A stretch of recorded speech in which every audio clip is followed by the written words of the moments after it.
अस्सलामुअलैकुम। Welcome to cooking with Kausar. तो आज हम आपके साथ लहसुन की चटनी की रेसिपी शेयर करते हैं। तो चले ये मेरे पास लहसुन है और एक छोटा सा प्याज है, सब्ज़ मिर्च है और धनिया की डंडियाँ हैं। तो चले बनाना स्टार्ट करते हैं। सबसे पहले पैन लेते हैं, पैन को गर्म करते हैं और इसके अंदर डालेंगे अपना तेल। और तेल थोड़ा सा जैसे ही गर्म होगा हम इसके अंदर डालेंगे अपना लहसुन।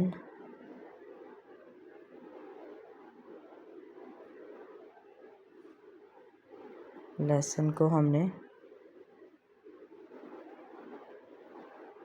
फ्राई करना है, गोल्डन ब्राउन करेंगे।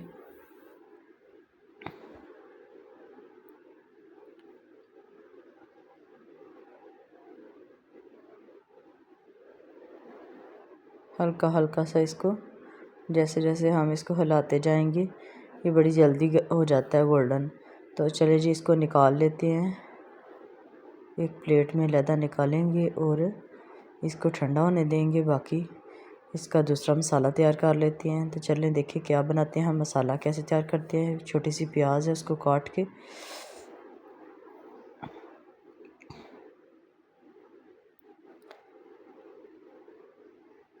देखिए ये प्याज जो आप सब्ज़ धनिया है इसकी डंडियाँ जो है वो डालनी है आप चटनी में, पत्ते नहीं डालने, ठीक है।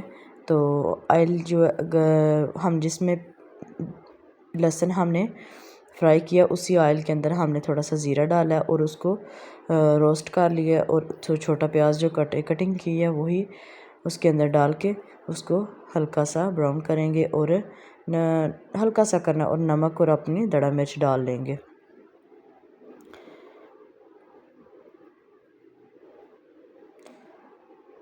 तो चलें जी अब हम इसमें डालते हैं सब्ज़ मिर्चें। सब्ज़ मिर्चों को डाल के 1-2 सेकंड के लिए सिर्फ हमने चम्मच चलाना है और इसको अपने लहसुन को भी डाल के तो नीचे उतार लेना है। इसको ज़्यादा नहीं पकाना हमने, बस इसका कच्चापन ख़त्म करना था जो हमने कर लिया। अब इसको निकालेंगे और अपने ब्लेंडिंग इसकी करेंगे, ब्लेंडर में डालेंगे। आप बेशक इसको जग में डाल लें या फिर जिस तरह आपको आसान लगे। तो मेरे पास ये मैं आसानी से इसमें कर लूँगी। तो चलिए जी सारा इसमें मैं डाल के तो इसको अच्छे से ब्लेंड करूँगी। इसमें डालूँगी लीमू का जूस, 1 अदद लीमू का जूस भी आप ऐड कर दें, इससे बड़ा खट्टा मीठा सा टेस्ट आता है। तो अच्छे से ब्लेंड करेंगे। ब्लेंड करने के दौरान सब्ज़ धनिया की पत्तियाँ डालना मैं भूल गई हूँ।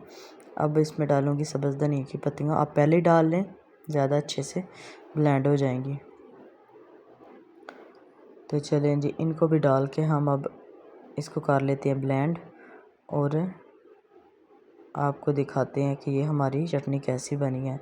अच्छा, दोपहर को जब भी कोई सालन हो ना, गर्मियों के जो सालन होते हैं भिंडियाँ करेले ये इस तरह के सालन जो होते हैं इनके साथ आप 1 चम्मच ले के लगा के खाएं या फिर नाश्ते में सुबह ले के खाएं ना, ये इतना मज़ा आता है खाने का। खट्टी सी चटनी थोड़ी थोड़ी खट्टी होती है लहसुन का, और वैसे भी कोलेस्ट्रॉल का जिसको मसला है ना वो इससे आसानी से हल हो जाएगा। तो बनाएं, खाएं, इंजॉय करें। ये देखें पराठे के साथ आपको खा के चेक करवाती हूँ कि ये कैसी बनी है। इतना कोई मज़ा आया है खाने का इसको बना के। तो मैंने तो बाकी संभाल के फ्रिज में रख ली। मैंने बोला चलें सुबह के टाइम थोड़ी सी पराठे साथ ज़्यादा मज़ा आया था खाने का। तो चलें जी ये देखिए इतने मज़े किया, ये टेस्ट आ गया ज़बरदस्त। बनाएं, इंजॉय करें। रेसिपी पसंद आए तो लाइक